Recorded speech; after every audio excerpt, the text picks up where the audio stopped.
Hello and welcome to another episode of Talk FS. Today I'm joined by an inspirational guest, Chanelle Pattinson.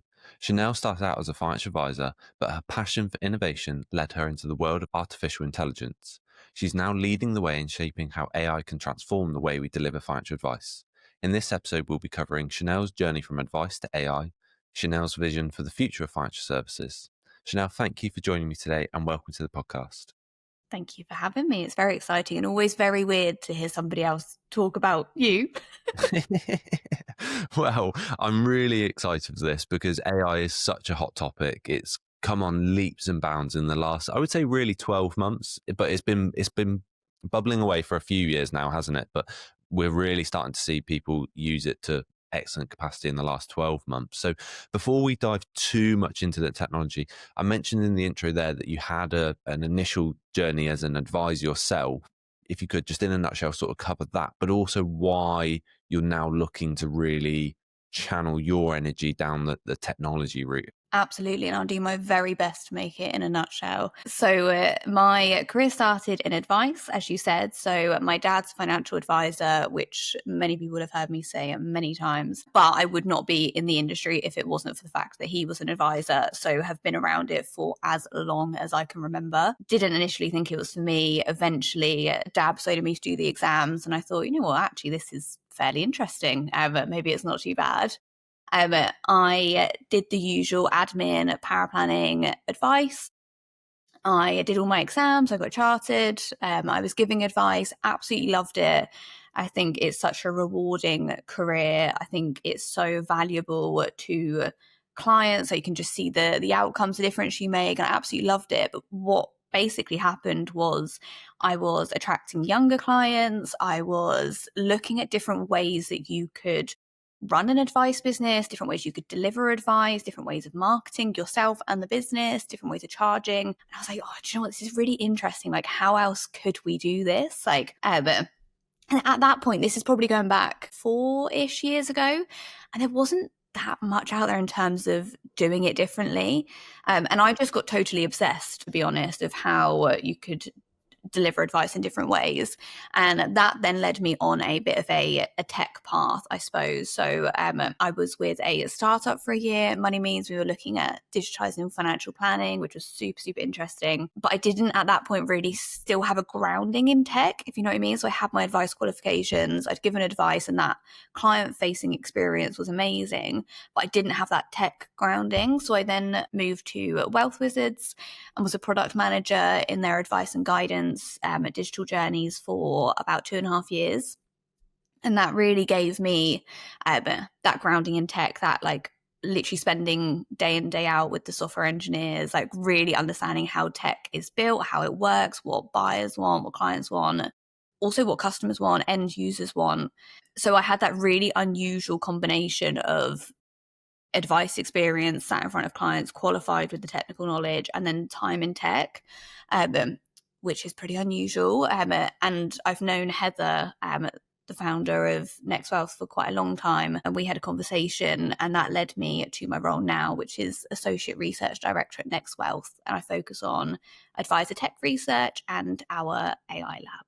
Hopefully that's enough of a nutshell. Yeah, that is fantastic. And I can see why, from Heather's perspective, that is such a unique set of skills that you hold, and having the ability to come from the advice world and the tech world makes total sense why you're leading the charge on the, how AI can be deployed in the industry. Just rolling it back slightly, you mentioned that you didn't necessarily feel financial services was totally right for you, but then you did. Was there a turning point for you? And do you remember anything specifically that sort of went, yeah, this is for me? We're talking right back at the start, yeah, of my career. So do you know, this is going to sound incredibly boring. I remember taking my first exam in financial advice, which was the CII RO1, and I wasn't particularly enthused by it, I have to admit. It didn't set my world on fire. But RO2, which was more investments, I genuinely found it quite interesting. And I also had a a moment in my career where it felt like also this is maybe meant to be, and not everyone will kind of be on the same page with this, right? But I was working in Debenhams, I was studying for my exams, so two totally unrelated things, right? My dad was very much like, you need to go out and get your own experience.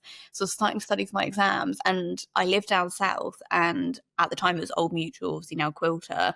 I was working in Debenhams and I was chatting to this random woman, for some reason telling her about my exams. It turned out that she worked at what was at the time Old Mutual, and she was like, well, if you're doing the exams, do you want to come for an interview? And I was like, absolutely. And it was very much a moment of like, this is too weird to not meant to be. And they were a fantastic starting point in my career, like a brilliant business to work for, so supportive. It encouraged me through my exams when even they weren't even really relevant to the role I was in. And then I kept going with it. And I didn't love all the exams, right? Like there's a few topics that I didn't find super interesting, but some of it I did. And for me, it was really the people side of things. Even when I was admin and paraplanning, I was just desperate to get in front of people and clients and have those conversations. Like I knew for me, that was the biggest part of the role that I would enjoy. Ah, that's fantastic. And that is so interesting that the client facing is so important to you, because that's always a hesitation with technology and AI. Oh, it's going to replace everyone. Yet you're coming from a world where you love being in front of people and you're now loving seeing the benefits of technology. Is it going to replace people or is it going to empower people? So, and I feel like I've said this forever, but I always think there is a place for a person. I do think there will be individuals out there who will happily go through like a full digital journey, and having that available to them is amazing. But I do think for a lot of people, there will be a time that a human will be really valuable and they'll really need it. And it might be like for a couple of months, once a month for a few months, or it might be forever. But I genuinely personally think there is a huge place for a human, and it's that reassurance. It's that it's going to be okay. It's not the technical stuff at all. Like I've had the experience to know, you going on about how a pension works, they don't really care. Like you saying that you're going to be fine in retirement, you can spend time with your grandkids, means everything, right? Like that's what it is. So I think for me, what excites me about tech and AI is that it it picks up some of that work that you probably don't really want to do as much. So I didn't really want to do the admin, right? I didn't really want to spend time prepping for the meetings, etc. I wanted to spend time in front of a client with them talking about life and then getting into the details of things. And that's what tech and AI is enabling advisors to do, is giving them more time to spend with their clients. There's also a question mark over that in terms of you could spend that time elsewhere if you wanted to, depending on what do you want to do with your business. But for me, tech and AI is just an enabler to free up your time. I suppose it's then up to you what you do with it. But for me personally, if I'm like going back to being an advisor, for me, it'd be like fantastic, either time with more clients or it would be more time with my existing clients. And that's for me why I think it's so exciting. But there's definitely a range of digital journey, hype, like that whole conversation, right? And I think there's a client for all of those different journeys in themselves. Yeah, yeah, I totally agree. And we're working with clients who have a range of choices towards their adoption of technology. We have some who are big on that AI piece where a lot of the advice is being delivered through AI, and they need 50 in their tech team and 5 in their advice team because the scales are balanced that way where there's so much emphasis on the tech. And we've got some who have zero tech in some of the businesses we work with. And then there's a lot in that middle ground as well. And it's interesting you mentioned there about being able to spend more time with the clients. For listeners of this podcast, we've had a number of guests recently come on who've talked about the real need to listen to clients more and building those listening skills. And I think that's something that technology might not be there yet. And I'd love your opinion on that. I think technology, if you think of the first place of AI is like maybe ChatGPT, it's very quick to give you answers, but it doesn't very often ask you questions. And that's where the place of the human still is, isn't it, that you're referring to, is to be asking those questions about how you feel about money, your behaviors, your attitudes towards it, so that then you can continue to delve deeper. And then maybe that's where the technology kicks in with, summarizing that or going away and doing research and stuff like that. Do you think that's a fair sort of summary where the human needs to be asking the questions? So I think in terms of technology and AI development, from all the conversations I've had and from my experience using the tech and seeing demos, etc., speaking to advisors, we're at a point where I personally think you totally need that advisor or paraplanner either eyes over it, or you still need that advisor conversation to prompt certain things out. To I think a good example of it is like a risk conversation, talking about attitude to risk, and having that conversation and seeing things as small as like facial expressions. You'll say a certain thing and the client will kind of like slightly pull a face and you're like, oh, right, okay, interesting. I'm going to tug on that a bit further and be like, right, okay, so if this did happen, like, what do you think? And as far as I've seen, there's nothing out there in terms of tech and AI that does that yet. There's definitely some amazing stuff, such as like being able to listen for what is potential vulnerabilities and flagging those, and like certain things that client says, kind of flagging that back up to the advisor and being like, right, okay, you might want to pick up on that with them next time because it might mean this, or you might need to make a note of that.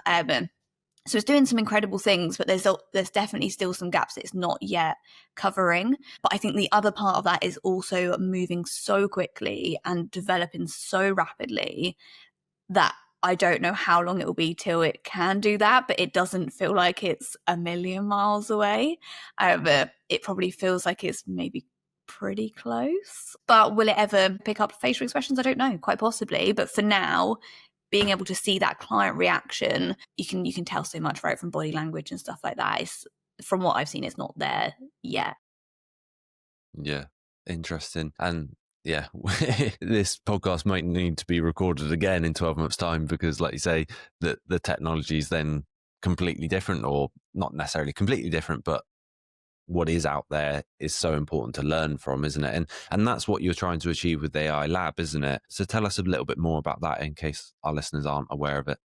Absolutely. So the AI Lab is a NextWealth community. To give a bit of context about where it's come from and why we did it, it's kind of all these things we're talking about, right? AI is super exciting and it's fascinating, and you can probably see from marketing demos how impactful it might be to your business, but it's quite overwhelming as well. And like, that's definitely the sense I got from firms and advisors and paraplanners. It's like, okay, yeah, it does all this exciting stuff, but like, what does it mean for me and my role? What does it mean for the business? Like, how do I actually implement it and make sure that we actually are seeing value from it? It's like a million questions that come off the back of AI. Who do I pick in terms of a provider? Like, all these things. That was kind of the catalyst, I suppose, for the AI Lab. And then what the AI Lab is a community of advisors and also providers, like tech providers, platforms. We come together once a quarter for an afternoon event. And what happens at those events is a few things. There's a chance to network with others and kind of chat about, well, anything obviously, but it tends to be all things AI and kind of what are you doing, where are you on the kind of path to adoption, what have you learned, etc.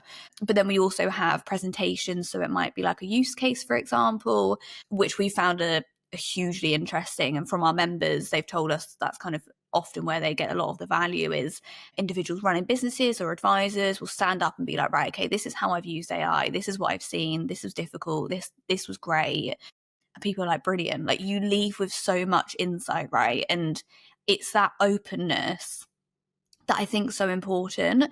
I remember speaking to one of the advisors in the kind of like networking bit in between, and the advisor was saying like, it's just so nice to see that not everyone is like an AI expert and like have fully has it rolled out in their business. Like, because I think it's hard, right? Like, you see things online, you probably think, oh gosh, they probably got it all sussed out and they're using it and they've got a million more clients and all this kind of stuff, when actually I think everyone is at a different point in AI adoption. Everyone's learning. As soon as you've probably learned what you're doing, it's changed again because it's like developing so quickly. So that's a really, really positive thing from the AI Lab, is just being able to see what everyone else is doing. It's a really open forum as well. So there's lots of questions of, okay, like, why didn't that work? If you were to do it again, what would you do? Or just that learning from others, which I think with something like AI is so important. And like, what I find so interesting is, so we did some research recently about, we look at the full advisor tech stack and the percentages of advisors using the tech, etc. And this year we added meeting notes and summary tools. So we added that as a kind of adoption point, and over 50% of the advisors that we surveyed, and it did include paraplanners, etc., over 50% are using meeting note and summary tools. And for me, like, I think that's so interesting for an industry that's can at times, and I'm talking from experience, be relatively slow to adopt tech, change tech, improve tech. For something pretty new and like pretty game changing, for over 50% of the individuals we surveyed to be using it, I'm like, gosh, that's really interesting for me. Mm, totally, totally. And we've recently, as a business, gone through a bit of a tech journey ourselves. And I totally get what you mean when it's daunting. I did demos with over 20 different recruitment software providers. It became incredibly tiring because we've got a corporate body, it's the Recruitment and Employment Confederation. And I went to them and said, hey, I'm thinking of changing my CRM. I want it very tech focused. Have you got any recommendations? And they didn't actually have that much, which was a bit disappointing. So then I was left to kind of go, well, where do I go? And then I was stumbling across Facebook groups. I was stumbling across Reddit forums. And obviously, it's not the most reliable because you have no idea. If someone's saying this is the best tech ever, you think, well, what do I base your opinion on? I have no idea who you are. You could be in a bunker in some random country. But then I had to just go through these demos themselves. And my God, was it tiring. I said to every single person that, because they wanted to know a bit about me, and I said, there's nothing wrong with our business right now. I'm absolutely content with how we run it, but I know that technology is moving at such a pace that I want to be exploring it. And a lot of them couldn't fathom that. They were looking for a problem to solve. And I was like, well, there's not necessarily a problem here. It's just I know that there's technology out there. Like you said, the meeting notes and summaries is such a powerful thing in such a service-based industry like recruitment has similarities to financial advice. Mm. Obviously, financial advice is so much more regulated, and you've got to make sure you're evidencing everything you're saying. I wanted a little bit of a flavour of that, but it was just so daunting. So to have a forum like the AI Lab where it's not about sales, is it? It's about No. just chatting through live, first-hand experience. I think is a superb place for business owners, for managers, but also just advisors or support staff or whatever, to learn from someone else who's gone through that journey themselves. I think it's a fantastic uh, you know tool that you've created there. Yeah, no, absolutely. And it's just that like learning from others of like, right, I did this and it was rubbish, so maybe don't do it. Do you know what I mean? Like, there is so much value in that, especially with AI, because like there's so many possibilities and ways of using it, and all these things that you could spend hours, right, like just playing with it and seeing what happens. And like, people don't have hours anymore. People don't have, I'm sure you didn't have days and hours to demo all these different bits of tech. Like, realistically, I'm sure you had many things on your to-do list that you'd rather do than demo 4 million bits of tech. And it's exactly the same for advisors, right, and business owners. Like, they don't have that time. They want to be spending it again back with their clients. But at the same time, it's finding that balance between putting time and effort in and looking longer term. Like you're saying, you're looking ahead, knowing that there maybe is a bit of tech that's a bit further on than what you've currently got, and probably implementing it will serve you well in the future. I think same for advisors, but it's difficult, right, to like slow down, maybe take some time to look at what you've got in terms of tech, change it possibly, and then get going again. Like, that's tough. Yeah, it took me 2 months to go through that process, and that took me away from my day job a lot. And Mm. you think the impact it has then on the business, that's quite big. And it got to the point where I thought, do you know what, I can't be bothered to actually make a decision now, because it's been so time consuming, and I've yet to even go ahead and negotiate contracts or sign and then train the rest of the team on it. I thought, you know what, I might just walk away from this now. And that procrastination, I think a lot of people will feel. Absolutely, 100%. And then I think like you said, all that stuff that then comes after it and with it, like, again, that comes up in the AI lab, is like, there was a really interesting example where somebody was running a business. They'd implemented AI specifically in meeting notes and summaries. And they said, right, this was the time it was supposed to save us, etc. And one of the advisors came back and was like, well, it's taking me longer. And they're like, well, what do you mean it's taking you longer? They're like, well, I didn't like the meeting notes. It's so they've been rewriting them, which like, and I totally get it. Again, having been an advisor, you get very attached to how your meeting notes are and how they're written, right? Like it's really personal, but that's that whole people part of what you probably need to do is step back, look at like a rollout plan in terms of like training your staff and like explaining what that means, and whether that's then teaching the AI that actually this is the way it's written, or depending on who you go with, right? Like working with it's a whole nother thing in itself. That's a whole nother thing you've got to think about and plan for and go through. And like you said, you still got to go through that first part of even picking the tech. It's a lot. Yeah. No, you mentioned that survey you did there. So it's interesting you mentioned that the meeting notes has got an over 50% uptake. Is there anything else that's quite high on the list? So we look at the full tech stack. So the report's called Advisor Reviews. It's part of our Advisor Tech Stack series, which is the research that I lead on. And it's 4 reports a year that's focused on advisor tech. And advisors can get involved. They can feed into the research, which is obviously hugely valuable to us. And this one in particular looks across the board in terms of advisor tech. And it was super interesting, right? Interestingly, so advisors give reviews on the different parts of the tech stack. And interestingly, platforms came out on top, which I say interestingly because they often get a lot of like bad press. They don't really like massively get raved about, but the data told us different. But they had some great reviews in there. And then the other end of the scale was back office systems. They got the lowest advisor review scores. And I think back office is an interesting space in itself, right? And I was having a discussion with someone the other day that it's also not client facing. So for example, with cash flow modeling as an example, a lot of the feedback we heard was X is brilliant because it has a really great client experience. Do you know what I mean? And that's going to mean a lot to an advisor because their client is sat there saying, oh, that's fantastic. Like that's really bringing it to life. You're never going to get that with back office. It kind of needs to do a job in itself. But yeah, we added meeting note and summary tools this year, which is going to be really interesting now that we can add it every year. And we can see how that adoption changes. I'm looking forward to seeing that. And then our next report that I'm starting to look at is going to be solely focused on AI, which will be very interesting. So I'm going to start work on that soon, and there'll be a lot of obviously interesting insight that comes out of that. Yeah, that is interesting when you talk about the tech stack because, yeah, platforms, you would just shrug off, wouldn't you? And CRM system, it is a technology piece, isn't it? But we're busy thinking of all the other stuff. So are you seeing a lot of innovation in like the back office part of the world, or do you think that's a place that the providers could do more on?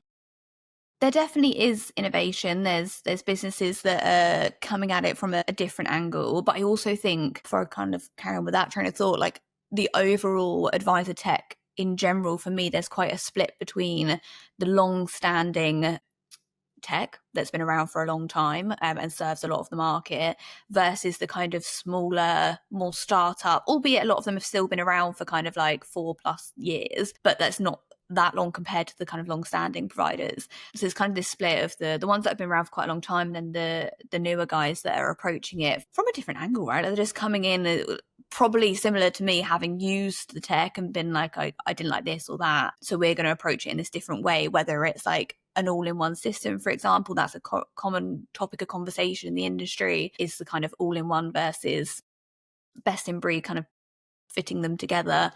And that was a bit of a theme of our recent report, was like the fragmented tech stack, right? Because you've got like a bit of tech here, a bit of tech here, you're trying to kind of put them all together and they don't quite fit. So yeah, whether it's an all-in-one, but that, I think that's going to be an interesting space to watch going forward, because it's the same for AI tools, providers, partners, whatever they want to call themselves. Quite often they're newer players, right? Like they haven't been around for that long, nor is like AI, you know what I mean, in the mainstream. And that's an interesting situation for advisors, because often their tech will have been around for a long time, very much like long-standing players. So for a newer business to come along, they've got to put their faith in them, right? Like I've heard advisors say, like, I'm just trying to back the right horse. Like, and that's quite scary as like a business owner. And that's I think a tough position for an advisor, is looking at these newer players, trying to work out who they could or should go with and back in terms of tech. But there definitely feels like there's that kind of split, and it'll be interesting to watch how that plays out over the next couple of years, because again, the market's split as well, right? You've got older advisors who would have had the same tech for a long time, possibly aren't too keen to change it, whereas you've got a lot of younger advisors. I've had many conversations recently of like friends who are advisors and in the industry is young, right? Like anything under kind of 40 in terms of an advisor is young, and they're more excited about tech and they're looking at what tech's out there. They're maybe a little bit more ready to take a risk of a newer player. But I think we'll have to see over the next kind of few years how that plays out. Definitely. And within your AI lab, are you getting a good cross section of like the demographic of the industry as well, and having, you know, those older advisors who actually then, because they can relate to each other a bit more in terms of the journey they've been on with technology as a whole. We were talking about in our business, we got, you know, some people who are, you know, in their 60s, and it's like, well, what did technology look like when you were at school and stuff? And it's like, well, look how much you've had to evolve. So there's another evolution coming. You've been for a few, but I get it's scary because it's getting quicker and quicker and quicker. And when I sort of said that to them, they're like, yeah. And it's like, okay, well, yeah, come on. You've been for a few technology changes here. You got this. You've still got a few more in you. But that's an interesting piece, isn't it? With the older versus younger. And it makes sense why the younger is going to be quicker to adopt it. But even myself, I'm seeing that age isn't the determining factor. Sometimes it's the attitude more than anything. Absolutely. So within the AI lab, we literally have like such a broad demographic, right? Like we've got from every viewpoint, age of advisor, size of business, like maturity, adoption level. Like there's such a mix in the room, which I think is a real plus to be able to have all those different viewpoints. And I totally agree in terms of like, I think it's definitely its attitude and it's kind of how are you thinking about the future of your business. Like I've spoken to advisors before, and especially when going back kind of 4 years, and I was very much talking about the future of advice, and I hadn't been on this kind of like tech journey up until that point. And a lot of advisors would just say to me like, oh, I just want to sell my business in 4 years, kind of like leave me alone. Like I just want to, do you know what I mean? It works how it does, and I get that. Like I'm sure it does work how it does, and they probably have fantastic clients that they serve well, but they're very much like, I just want to sell my business and retire and not get too stressed about tech. But again, that goes down an interesting path of, I was looking at something the other day that was talking about obviously improving your tech, adding AI, increasing your capacity. That has a big impact on the cost of your business if you go to sell it. And yeah, I've spoken to advisors of all ages who are at different points in terms of tech adoption and tech advocates and really focusing on tech. I think it's definitely attitude for sure, and time. I also think that you've got to give people the kind of leeway that often don't have a lot of time, and investing time in tech can be hugely time consuming, as you were just saying. But then I think that's also, there's a provider point of view of that, of the support they provide, how they help the businesses maybe explore what that could look like for their business. But yeah, it's not a quick fix, is it?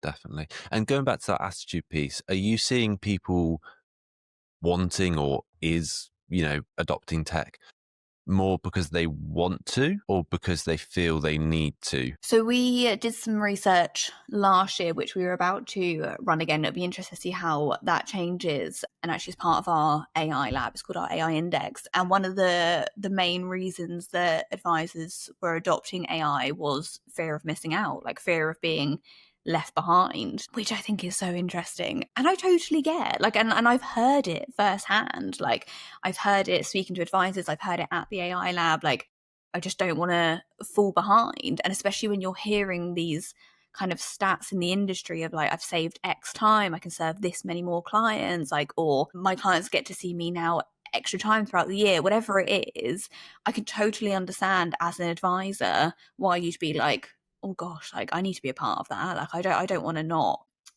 kind of be on that train and get involved.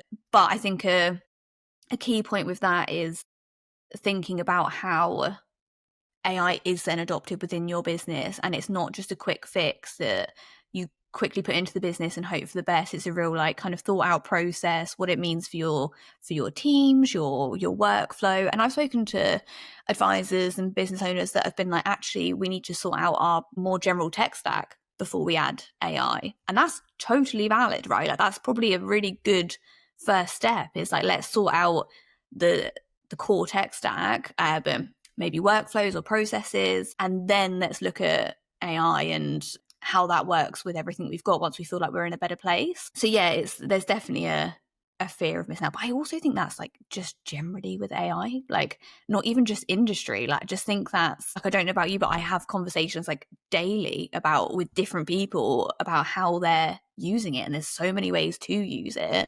And people feel like they probably should because everyone's talking about it. Yeah. Yeah, definitely. And I think the more people start to utilize a bit of AI in just general life, that will then bring a bit of confidence into work as well. I know I'm starting to use AI when I'm making a few decisions, when I'm thinking, oh, maybe I go research something. I then go, maybe if I just put that into ChatGPT, will it save me 5 minutes of research in what it gives me an answer 30 seconds? And I probably will trust that answer fairly highly.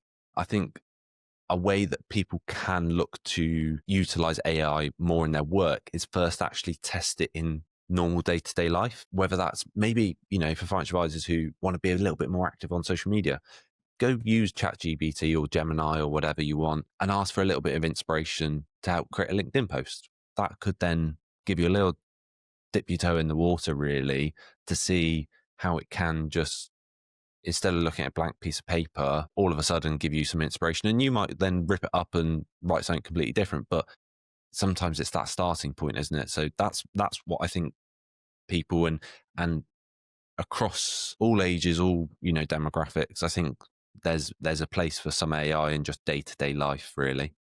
I totally agree. And I think it's like habit of using it and just getting used to it. So there's like a couple of ways that I've used it recently, and they are like totally random, but they were really easy to do. And it's been a really good way for me to kind of experiment with AI and try and use it more in my life. One of them was, and this sounds complicated, but I was so surprised at how easy it was create my own GPT via ChatGPT. And I built it to search the internet every morning for the key kind of like fintech, financial services, tech stories.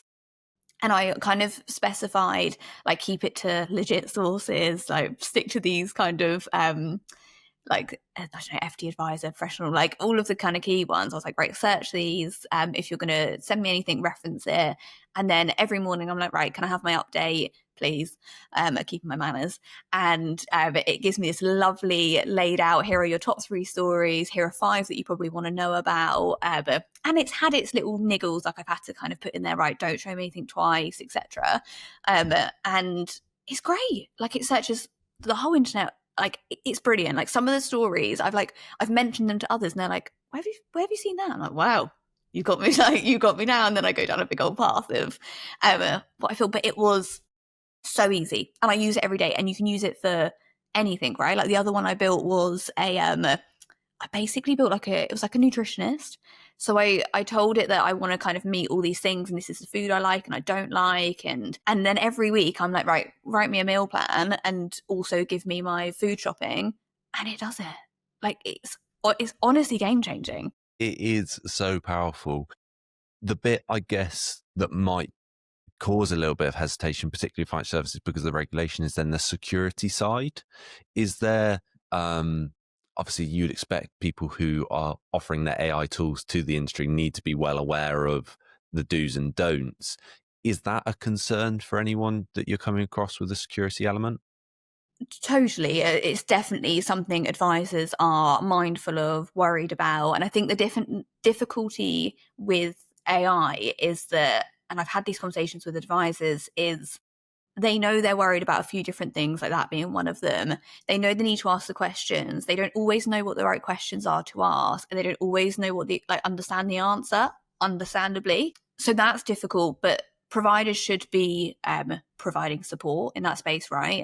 And explaining what they mean and how they are doing all the right things and they have the security in place that they should, etc. But it's definitely a worry. And again, I think that also goes back to the kind of newer players as well. That's another kind of piece of that, is they're trying to get that confidence from advisors, and they need to be supported in that way. And it's also just a more general learning thing. The more advisors can understand about, and business owners and whoever, paraplanners, etc., can understand how AI works and what it's important to be mindful of. And also like the key basics, right? Like I think most people know now, like don't put any sensitive information into kind of like the main, like your normal chat GPT, for example. And it's all moving so quickly that I think it's also just, I think you should be supported by the provider or partner you're looking to go with. They should be supporting and helping with that kind of thing, but also education yourself, because I think it's here to stay now, right? Like I don't know in what format, I don't know what it will look like in 2 months, let alone 12 months, but just doing a little bit of education yourself, I think can really help. And you can probably use AI to do it, to be honest. If you want it in like simple terms, you could probably use it to get the answer. Yeah. Well, that was going to be my next question was, what do you see the future of like AI? But it's hard to predict, isn't it? Oh, totally. Somebody said to me once that like the speed of AI versus normal tech development, like what would take 12 months in like tech would take like a month in AI. Like it is literally moving so quickly. One thing I did find interesting though, I started to notice in the recent research we conducted speaking to advisors, was they were keen for more. So the advisors that were using AI were like, yeah, it's great, but like they said I'd have this now, and like I want the next thing. Like I want a bit to be able to write my reports. And like I was like, that's interesting that they've kind of had a bit and now they're excited for the next bit of development. But I think, I don't know, I just don't think we can say where we're going to be in 12 months. I think it will be incredibly interesting. I think it will open a huge amount of opportunities. Like for me, what I hope it can do, and I think it will in some way, shape or form, I just don't think we know what that looks like yet, is just open it up, right? Like if AI is taking away a lot of the admin, it's giving advisors back time and all this kind of stuff, like is it that actually clients that could never get advice before because it was inaccessible, they couldn't afford it, are we starting to go down that path? Like can we explore something like that? Is there how will targeted support play into all of this? Like will AI be involved in that and actually again be able to help more people? Like for me, I really hope it opens that door, and I think it will. I just don't know exactly what that looks like because it's moving so quickly, but I think with the way it works, it's got to be able to do something. And I think it's just also such an exciting time to be an advisor when it comes to like tech and AI. Like I often think to myself now, because I'm so lucky that I get to spend a lot of time speaking to tech providers and seeing what's out there and how advisors are using tech.